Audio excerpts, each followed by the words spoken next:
দর্শক শুভেচ্ছা, ক্ষমতা নাকি জনতা, আপনি কোন পক্ষে? আমি কিন্তু সাধারণ মানুষের মতামত শুনতে আজকে এসেছি আশুলিয়ার আমবাগান এলাকায়। আমি আসিফ সুমিত, একুশে টেলিভিশনের নিয়মিত আয়োজন জনতার কথা অনুষ্ঠানে সমসাময়িক ইস্যুতে তুলে ধরব সাধারণ মানুষের মতামত।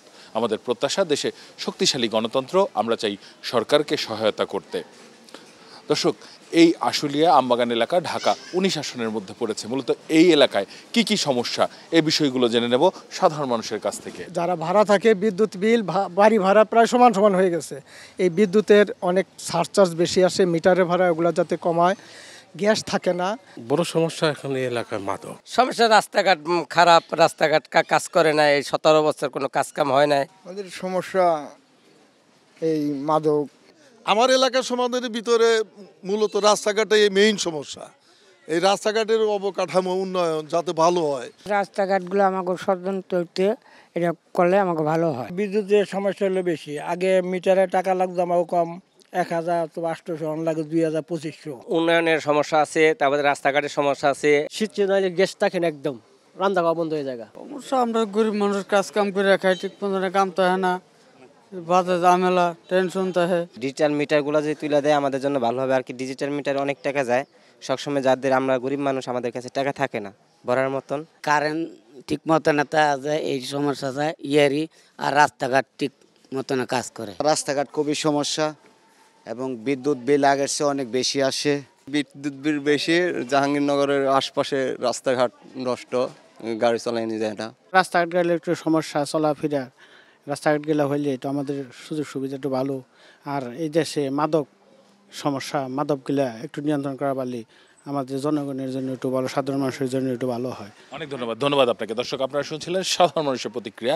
এই এলাকার সমস্যার কথা শুনলাম। এবার আগামী নির্বাচনে কেমন প্রার্থীকে তারা এমপি হিসাবে সংসদে পাঠাতে চান জেনে নেব এখানকার মানুষের কাছ থেকেই। চাচ্ছি একজন সৎ যোগ্য প্রার্থীকে আমরা নির্বাচন করতে চাচ্ছি। আমরা ভালো একটা প্রার্থী চাই, আমাদের এলাকার উন্নয়নের জন্য ভালো একটা প্রার্থী চাই, এবং আমাদের যে মাদক বিরোধী অভিযান চলছে সেই অভিযানটা যাতে আমরা ধারাবাহিকতা রক্ষা করতে পারি, সেই বিষয়ে আমরা একটা প্রার্থী চাই, যাতে আমাদের মাদকটা যাতে না থাকে, দেশের বিশৃঙ্খলার সৃষ্টি না থাকে। মাদক নির্মূল করবে, আইন শৃঙ্খলা, বিশেষ করে আগে আমরা থানায় গেলে কোনো বিচার পেতাম না, কোথাও কোনো বিচারের ব্যবস্থাই ছিল না। এখন সাধারণ মানুষ যাতে কোথাও যায় একটা প্রতিকার পায়, বিচার পায়। আর অবকাঠামো উন্নয়ন তো ওটা আছেই। এই সমস্যাগুলো যারা দূর করবে, আমরা এই ধরনের ভালো যোগ্য প্রার্থীকে আমরা ভোট দেব। ভালো কাজ কাম করব, রাস্তাঘাট উন্নয়ন করব এবং আমবাগান উন্নয়ন করব, তার জন্য আমরা এই সৎ প্রার্থী চাই। ভালো একটা প্রার্থী আমরা নির্বাচন করতে চাই, যে আমাকে জনগণের কাজ কাম করতে পারে।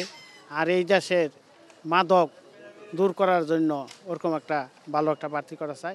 সাধারণ মানুষ আমরা যাতে নির্ভয়ে রাস্তাঘাটে চলতে পারি। দ্রব্য মাদক এগুলো নিয়ন্ত্রণ করবে, আমাদের ছেলেমেয়েরা স্কুলে যাবে নিরাপদে যাবে এবং নেশার জগৎ থেকে যাতে না ঢুকতে পারে, আইন শৃঙ্খলা বাহিনী কঠোর রাখতে পারবে, আমরা এই ধরনের প্রতিনিধি চাই। মনোযোগ দিয়ে যে কাজ করবে, জনগণের পাশে যে দাঁড়াইবে, তা দিয়ে আমরা চাই। কিন্তু আমরা টাকা পয়সা, ধন দৌলত কিছু চাই না। কারণ আমগর বিপদ আপদে যদি তাদের অগ্রহকরের কাছে আসে, আমগর একটা সান্ত্বনা দেয়, এটি আমরা যথেষ্ট। এর থেকে বেশি কিছু আশা আমরা করি না। যে আমাদের জন্য ভালো করবে তাদেরকে আমাদের দরকার হয়। ভালো একজন প্রার্থী চাই, সাধারণ মানুষ যেন ভালোভাবে চলতে পারি আমরা, এইটাই। অনেক ধন্যবাদ আপনাকে। দর্শক, আপনারা শুনছিলেন সাধারণ মানুষের মতামত। সাধারণ মানুষ কিন্তু তাদের ভাবনাগুলো অসাধারণ, তাদের চিন্তা অনেক সূক্ষ্ম ও গভীর। দর্শক, জনতার কথা দেখতে প্রতি শনি, রবি, মঙ্গল এবং বুধবার চোখ রাখুন একুশে টেলিভিশনে। সঙ্গে থাকবো আমি আসিফ সুমিত।